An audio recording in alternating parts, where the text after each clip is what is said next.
শাঁকচুন্নী। সে হল গল্পের প্রধান চরিত্র। ভারতীয় লোককাহিনীতে এক ধরনের নারী ভূত হিসাবে পরিচিত। এরা সাধারণত পুকুর পাড়ের গাছে বাস করে। রাত্রিবেলায় এরা গাছের নিচে দাঁড়িয়ে থাকে। সে ব্রাহ্মণের স্ত্রীর রূপ ধরে বাড়িতে প্রবেশ করে এবং ব্রাহ্মণ ও তার মায়ের সাথে বসবাস শুরু করে। ব্রাহ্মণ, সে হল গল্পের একটি অপ্রধান চরিত্র। আর এই ব্রাহ্মণের স্ত্রী এর ছদ্মরূপ ধারণ করে শাঁকচুন্নী তাদের বাড়িতে প্রবেশ করে। সবকিছু জানার পর ব্রাহ্মণ ওঝা ডেকে এনে তার স্ত্রীকে মুক্ত করে। ব্রাহ্মণের স্ত্রী, সে ব্রাহ্মণের অল্প বয়সী স্ত্রী। সে খুবই দুর্বল ও অলস প্রকৃতির মহিলা। একদিন ভুলবশত সে শাঁকচুন্নীকে রাগিয়ে দেয়, আর শাঁকচুন্নী তাকে গাছের কোটরে বন্দী করে রাখে। ব্রাহ্মণের মা, তিনি হলেন একজন বয়স্কা কিন্তু অত্যন্ত সতর্ক এবং সজাগ মহিলা। তিনি সব থেকে আগে বুঝতে পারেন যে তার বৌমা আসলে একটি পেত্নী।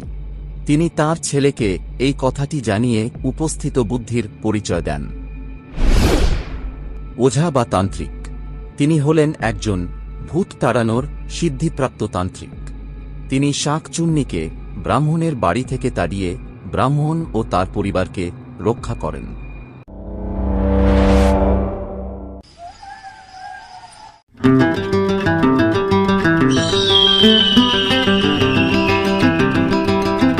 বহুদিন আগে গ্রাম বাংলায় একজন ব্রাহ্মণ তার স্ত্রী ও মায়ের সাথে বাস করত। তার বাড়ির সামনে একটি পুকুর ছিল। পুকুরের পাড়ে একটি গাছ ছিল। সেই গাছের ডালে বাস করত শাঁকচুন্নী নামের এক মেয়ে ভূত। একদিন রাতে ব্রাহ্মণের স্ত্রী কোনো কাজে পুকুর যাচ্ছিল। যাওয়ার সময় সে ভুলবশত শাঁকচুন্নীটিকে ছুঁড়ে ফেলে। এতে সেই শাঁকচুন্নীটি ব্রাহ্মণের স্ত্রীর উপর প্রচণ্ড রেগে গেল। সেই মেয়ে ভূতটি ব্রাহ্মণের স্ত্রীর গলা চেপে ধরে তাকে গাছের উপরে তুলে নিয়ে গিয়ে একটি কোটরে লুকিয়ে রাখল।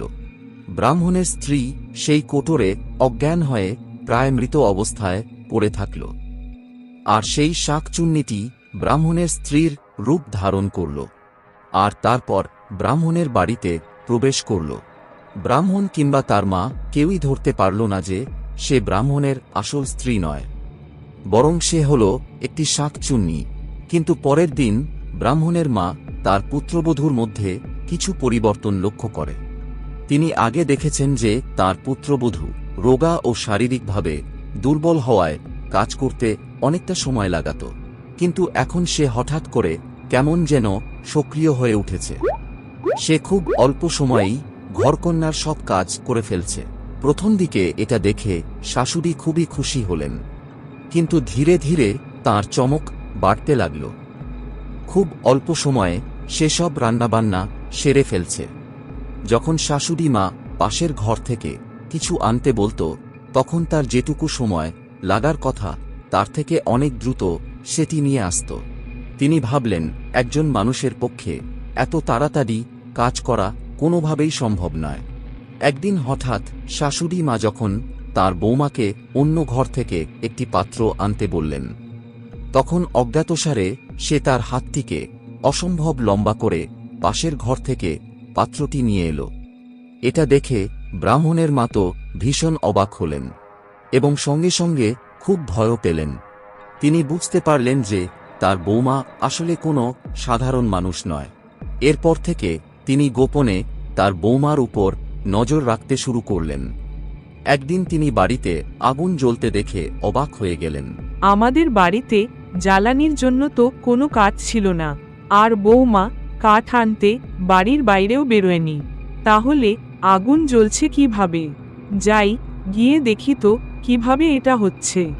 তাই তিনি লুকিয়ে লুকিয়ে রান্নাঘরে গেলেন, কিন্তু তিনি যা দেখলেন তাতে নিজের চোখে বিশ্বাস করতে পারছিলেন না। তিনি দেখলেন যে তার বৌমা রান্না করার সময় কাঠের বদলে জ্বালানি হিসাবে উনুনে নিজের জ্বলন্ত পা ঢুকিয়ে রেখেছে। সঙ্গে সঙ্গে গিয়ে তিনি তার ছেলেকে জানালেন। বাড়িতে যে যুবতীটি রয়েছে সে আসলে তোমার বউ নয়, সে আসলে একটি পেতনি। আমি যা দেখলাম তা চোখে না দেখলে বিশ্বাস করতে পারবি না, তাই আমার সাথে এসে নিজের চোখে দেখে নে।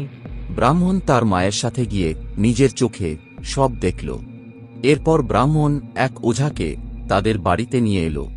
ওঝা এসে পরীক্ষা করে দেখতে চাইল যে সেই মহিলা আদৌ মানুষ নাকি পেতনি।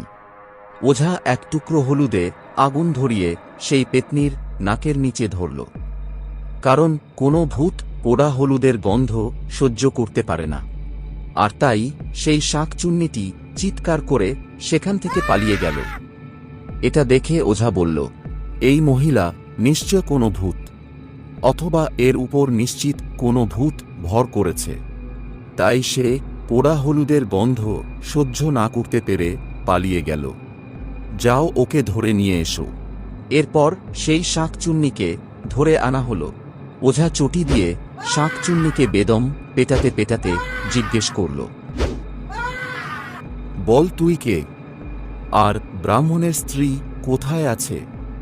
না বললে তোর ভয়ঙ্কর বিপদ হবে। মার খেয়ে পেতনি বলে উঠল, আমি একটি শাঁকচুন্নি। আমি পুকুরের ধারে একটি গাছে বাস করি। আমি ব্রাহ্মণের স্ত্রীকে সেই গাছের কোটরে লুকিয়ে রেখেছি। গাছের কোটরে গেলেই তাকে পাওয়া যাবে। ব্রাহ্মণ তাড়াতাড়ি সেখানে গিয়ে তার স্ত্রীকে প্রায় আধমরা অবস্থায় উদ্ধার করল। এরপর ব্রাহ্মণ তার স্ত্রীকে বাড়িতে নিয়ে এলো। এরপর দয়া করে আমাকে ছেড়ে দাও। আমি প্রতিজ্ঞা করছি আর জীবনেও ব্রাহ্মণ বা তার পরিবারের কোনো ক্ষতি করব না। এরপর ওঝা তাকে মন্ত্র থেকে মুক্ত করে ছেড়ে দিল। শাঁকচুন্নি তৎক্ষণাৎ সেখান থেকে পালিয়ে গেল। আর কোনো চিন্তা নেই, আমি শাঁকচুন্নিকে এখান থেকে তাড়িয়ে দিয়েছি, ও আর তোমাদের কোনো ক্ষতি করবে না। ব্রাহ্মণের স্ত্রী ধীরে ধীরে সুস্থ হয়ে উঠল। এরপর ব্রাহ্মণ আর তার স্ত্রী অনেকদিন সুখে জীবনযাপন করল, আর তাদের ছেলে মেয়েও হল।